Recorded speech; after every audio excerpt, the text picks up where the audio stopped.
Hello दोस्तों, मेरा नाम है धीरेन्द्र सिंह। आज की भी जो वीडियो है वो होने वाली है सेल्स ऑफ गुड्स एक्ट के ऊपर। 1930 सेल्स ऑफ गुड्स एक्ट, इसके ऊपर आज हम बात करेंगे। ये है इंट्रोडक्शन वीडियो और इसमें कॉन्ट्रैक्ट ऑफ सेल के बारे में भी समझेंगे। लेकिन आप और भी वीडियो देखना चाहते हैं, यानी कि इंडियन कॉन्ट्रैक्ट एक्ट की सारी वीडियोस बन रखी है।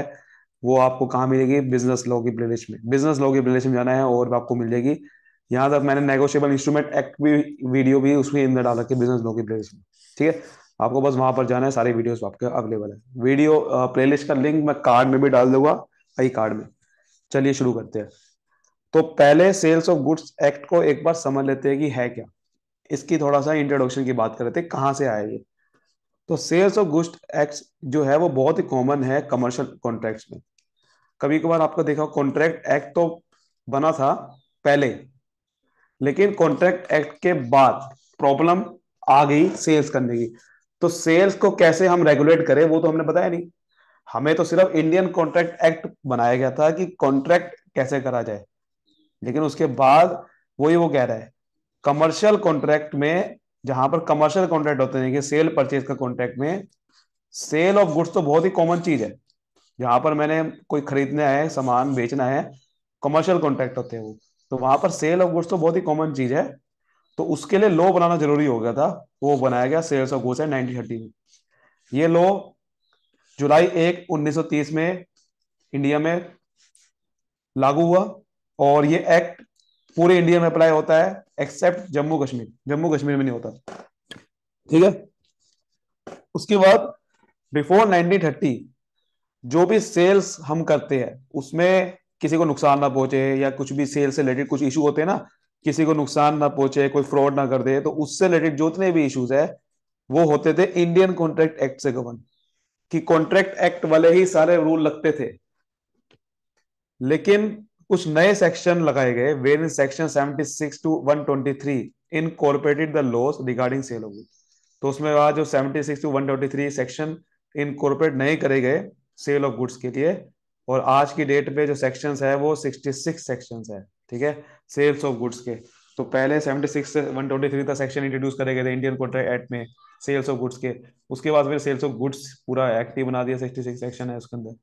ठीक है, तो ये चीज है। थोड़ा और बात करें तो sales of goods act today incorporate all such amendment. तो जितनी भी अमेंडमेंट होती है वो सेल्स ऑफ गुड एक्ट में आती है। And that have been made since act, क्योंकि 1930 से जितने भी अमेंडमेंट होगी वो सेल्स ऑफ गुड्स एक्ट में आएगी। आपको पता है पहले जो सेक्शन इंट्रोड्यूस करे थे 76 टू 123, वो इंडियन कॉन्ट्रैक्ट एक्ट में करे गए थे। ठीक है, उसके बाद फिर अलग एक्ट बनाया गया था। वही वो कह रहा है, बिफोर 1930 सारे के सारे इंडियन कॉन्ट्रैक्ट में थे। उसके बाद और 66 सेक्शन इसमें उसके बाद जब सेल्स ऑफ गुड्स एक्ट बनाया गया, उसके बाद फिर सारी अमेंडमेंट इसी के अंदर होती है। टुडे ये बहुत ही ज्यादा कवर करता है जितने भी सेल्स ऑफ गुड्स में चीजें होती है। इसमें बहुत अच्छे से डिफाइन कर रखा है, सेल क्या होता है, एग्रीमेंट टू सेल क्या होता है, ओनरशिप का मतलब क्या है, ट्रांसफर ऑफ गुड्स का मतलब क्या है। और ये कोई भी हम सेल करते हैं ऑक्शन के थ्रू, या कोई ट्रांसपोर्टर के थ्रू डिलीवर करते हैं, या कोई स्टॉपेज हो जाता है गुड्स, उसके भी लॉ इसके अंदर है।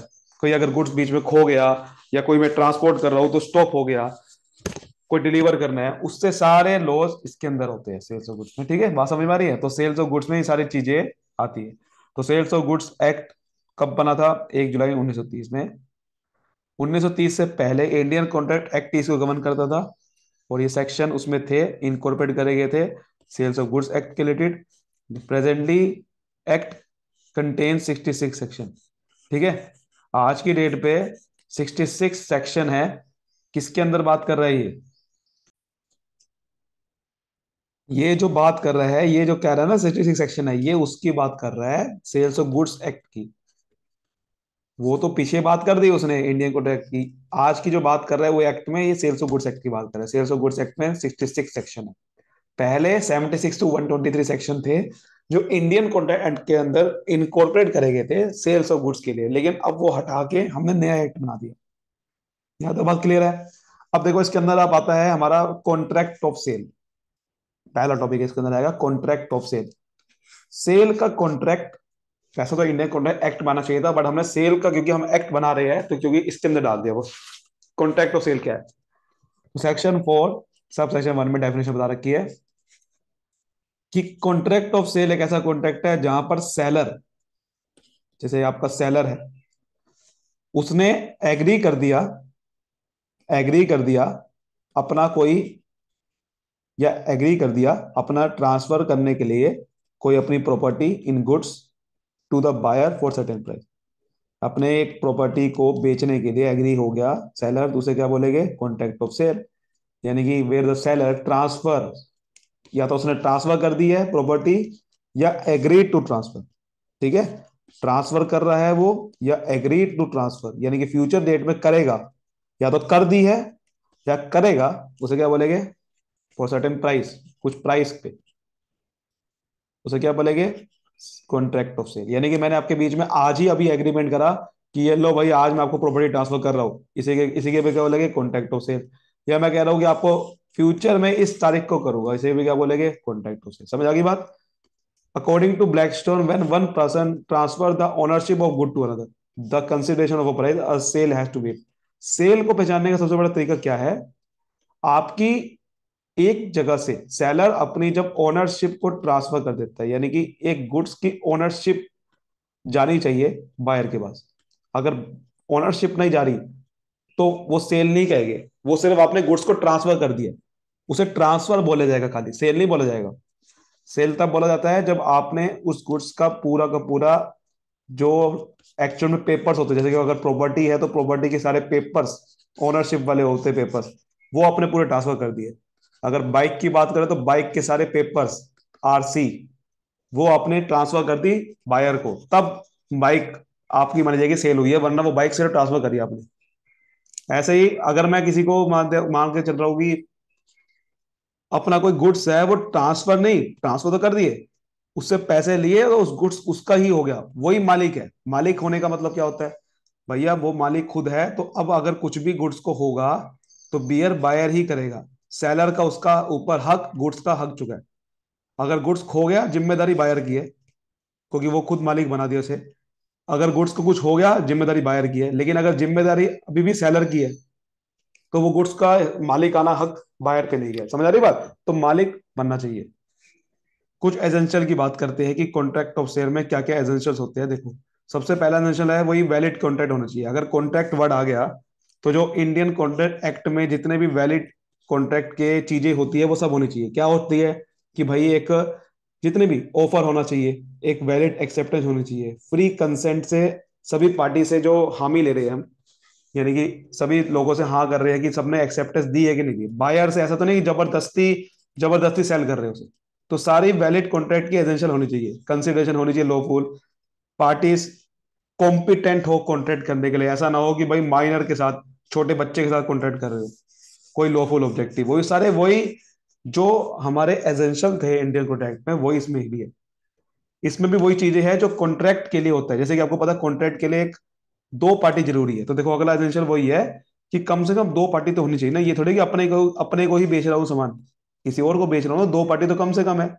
तो वही वो कह रहा है, कम से कम दो पार्टी होनी चाहिए ताकि ट्रांसफर कोई हो सके। और एक पार्टी जो ट्रांसफर करते हैं उसे बोलते हैं सेलर, जो बेच रहा है सामान, हु सेल्स और एग्री टू सेल। या तो फ्यूचर में बेचेगा या अभी बेच रहा है। बायर का मतलब जो खरीद रहा है सामान, अभी खरीद रहा है या फ्यूचर में खरीदेगा। समझ आ रही बात।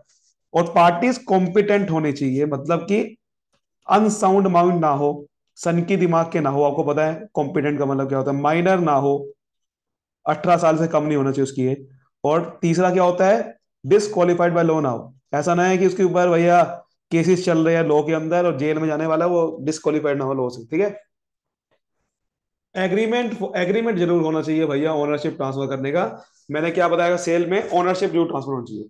तो एक एग्रीमेंट होगा कि भाई देखो मेरा ये जो प्रॉपर्टी है आपको मिल जाएगी, टेंशन मत लो, और आपकी, आप ही मालिक बन जाओगे। तो इसलिए there should be immediate transfer, या तो इमीडिएट ट्रांसफर हो या एग्रीमेंट हो कि भाई फ्यूचर में तो होगा। तो it is essential to transfer the general property in the goods from seller to buyer with और विदाउट फिजिकल पोजेशन। हो सकता है कि फिजिकल पोजेशन, पोजेशन का मतलब होता है कि सामान किसके पास है। जैसे कि हो सकता है कि सेलर अभी सामान बेच रहा है, बेच दिया हमने, सेल कर दी, बट हो सकता है कि अभी सामान आपको दिया नहीं, सामान अभी भी सेलर के पास ही है।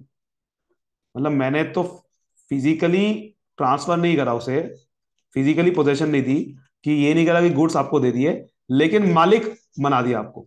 पैसे इसने अभी दे दिए, पैसे भी दे दिए, पैसे देने के बाद मालिक बन गया, लेकिन गुड्स दे दिए, तो भी वो मालिक बन जाएगा, सेल तो तब भी कहेंगे।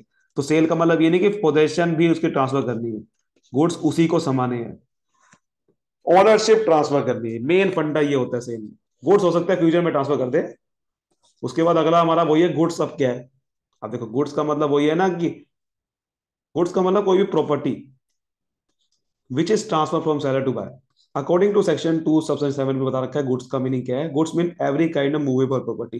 गुड्स का मतलब क्या है कि कोई भी मूवेबल, एक जगह से दूसरी जगह ट्रांसफर हो सके property, that is called movable. Other than actionable claim, actionable claim नहीं होना चाहिए। एक्शनेबल क्लेम एंड मनी का मतलब क्या है? मतलब कि ये नहीं है कि जैसे स्टॉक, शेयर्स, ग्रास, ट्रीज, ये कोई चीजें नहीं होती। ये एक्शनेबल क्लेम क्या होता है? डॉक्यूमेंट आपको दे दिया खाली, तो वो डॉक्यूमेंट, कि एक डॉक्यूमेंट दे दिया, ये डॉक्यूमेंट दे दिया कि भाई देखो फ्यूचर में अगर शेयर की वैल्यू बढ़ेगी तो आपको पैसा मिलेगा, घटेगी तो नहीं मिलेगा। ये तो भैया एक सट्टे हो गया ना, एक तरह का गैम्बलिंग थोड़ी कर रहे हैं हम यहाँ पर। गुड्स थोड़ी है ये, डॉक्यूमेंट। तो document, grass, trees, things attach to forming a land, कोई भी लैंड के साथ कोई थिंग अटैच कर रखी है, जैसे कि ये गुड्स नहीं होते, पार्क गुड्स नहीं है, ठीक है ना। गुड्स का मतलब जो मूव हो सके एक जगह से दूसरी जगह पे, वो मूव का मतलब ये नहीं कि कुछ भी। स्टॉक, शेयर्स इनटेंजिबल चीजें है, इनटेंजिबल चीजें है, ये कोई देख थोड़ी सकता शेयर्स, ये तो सिर्फ एक डॉक्यूमेंट होता है। गुड्स दिखने चाहिए भैया, मतलब ऐसा ना हो कि भैया जैसे कि आपके पास सामान पड़ा हो, फर्नीचर, फर्नीचर देख सकते हो ना आप, फर्नीचर एक जगह दूसरी ट्रांसफर कर सकते हो। ग्रास, थिंग्स, ये सब चीजें आपको नहीं लेनी है, ठीक है ना। एक्शनेबल क्लेम्स वाली चीजें होती है। तो इसलिए आपको ध्यान रखना है, goods mean every kind of movable property, movable property होनी चाहिए, ठीक है। इनटेंजिबल सामान नहीं होना चाहिए, पहली चीज। गुड्स है वो, गुड्स की बात इंटेंजिबल नहीं होता कभी भी। तो गुड्स इंटेंजिबल नहीं होना चाहिए, टेंजिबल होना चाहिए। इंटेंजिबल मतलब होता है छू नहीं सकते आप, टेंजिबल मतलब आप छू सकते हो, देख सकते हो, फील कर सकते हो, ठीक है, छू भी सकते हो, that is very very important. तो इसलिए अब आप कहोगे ग्रास को भी छू सकते हैं, अब आपको ट्रीज को छू सकते हैं, लेकिन ट्रीज गुड्स नहीं है ना, नेचुरल सामान है ये। तो गुड्स मतलब जो आपने कहीं ना कहीं बनाया भी तो हो, बनाया है किसी ने। ट्रीज ये तो नेचुरल चीजें मिल रही है आपको, ट्रीज, ग्रास, ये नहीं लेनी, नेचुरल चीजें नहीं लेनी, समझ गए बात को। क्रॉप्स, ये सब चीजें नहीं लेनी। और प्राइस, मैंने आपको बताया था कि एक प्राइस होना चाहिए, कंसिडरेशन होनी चाहिए, यानी कि फ्री में सामान दे रहा हो आपको, तो जो एक्सचेंज कर रहे हैं तो होनी चाहिए। When there is no money the transaction is not contract process, ठीक है। एक्सचेंज आप कर रहे हो, for example in exchange of goods, remuneration आप पे कर रहे हो, मतलब कि सर्विस आपने लेबर से ली तो पैसा दे रहे हो। इन एक्सचेंज ऑफ गुड्स और रेमोनरेशन फॉर वर्क और लेबर, तो आपका ये सेल मानी जाती है, ठीक है। That is exchange for goods, यानी कि आप या तो गुड्स एक्सचेंज कर रहे हो, या लेबर को आपने, कोई आपने जैसे कि हम रेमोनेशन दे रहे हो, तो ये क्या है? एक प्राइस है, प्राइस होना चाहिए। उम्मीद करता हूँ आज की वीडियो आपको अच्छे से समझ में आएगी, और वीडियो को लाइक करिए, सब्सक्राइब करिए। Thank you so much, all the best, मिलते हैं अगली वीडियो में। Bye bye, thank you.